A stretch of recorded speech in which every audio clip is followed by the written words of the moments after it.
বলক আজি 10 মিনিটত বনাও ক্ৰিস্পি চিকেন ফ্ৰাই। এই চিকেন ফ্ৰাইটো যদি আপুনি এবাৰ বনাই নহয় আপুনি KFC চিকেনো পাহৰিব, মানে ইমান বেছি টেষ্টি হয়। তাৰ কাৰণে আমি ইয়াত অকণমান চিকেন লৈছোঁ। মই ইয়াত 300-350 গ্ৰাম চিকেন লৈছোঁ আৰু চিকেনত এনেকৈ অকণমান দাগ মাৰি দিম যাতে মানে মছলাখিনি ভিতৰলৈকে সোমায়।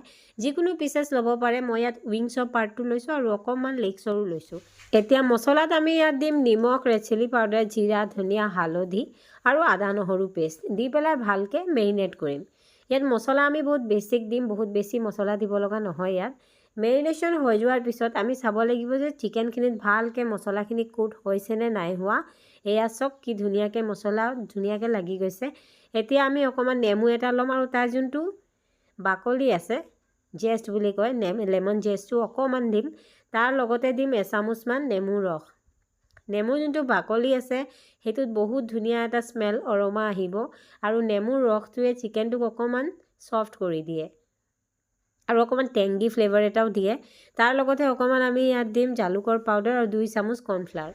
ইয়াত আমি পানী দিয়া নাই। চিকেন ধুওঁতে যিখিনি পানী আছিলে বা নেমুৰ ৰস এচামুচ দিছোঁ সেইখিনিতে মছলা আৰু কৰ্ণফ্লাৱাৰ ভালকৈ মিহলি কৰিম। ইয়াত চাওক ইয়াৰ ওপৰৰ যোনটো লেয়াৰ আছে বহুত বেছি ডাঠ নহয়, পাতল এটা লেয়াৰ। কৰ্ণফ্লাৱাৰ এচামুচ, 1.5 চামুচ দিছোঁ অকল মই, আৰু মছলাখিনি এইখিনি এতিয়া আমি ফ্ৰাই কৰিম। ফ্ৰাই কৰাৰ কাৰণে আপোনাৰ ঘৰত ব্যৱহাৰ হোৱা যিকোনো তেলৰ ইউজ কৰিব পাৰে, কিন্তু মই ইয়াত মিঠাতেলৰ ইউজ কৰিছোঁ। মিঠাতেলত বহুতে ভাবে যে মিঠাতেলত ফ্ৰাই কৰিলে এটা গোন্ধ ওলায়, কিন্তু যদি মিঠাতেলখিনি আপুনি প্ৰথমে ভালকৈ গৰম কৰি লয় তাৰপিছত মিডিয়াম ফ্লেমত যিকোনো বস্তু ফ্ৰাই কৰিলে গোন্ধ অকণো নোলায়। আৰু ৰিফাইনতকৈ মিঠাতেলটো বহুত বেছি ভাল। যদি ফ্ৰাইডো খাব আছে তেন্তে মিঠাতেলত খোৱাই ভাল। এতিয়া চাওক এয়া ভালকৈ আমি এইটো ফ্ৰাই কৰি ল'লোঁ। কমচে কম 7 পৰা 8 মিনিট লাগিব। ধুনীয়াকৈ ইফাল সিফাল কৰি ফ্ৰাই কৰিম। এইটো ইমান ক্ৰিস্পি হৈছে নহয় ওপৰ লেয়াৰটো, আপুনি মানে এবাৰ বনালে গম পাব। আৰু ইয়াৰ টেষ্টটো বহুত বেছি ভাল হয়।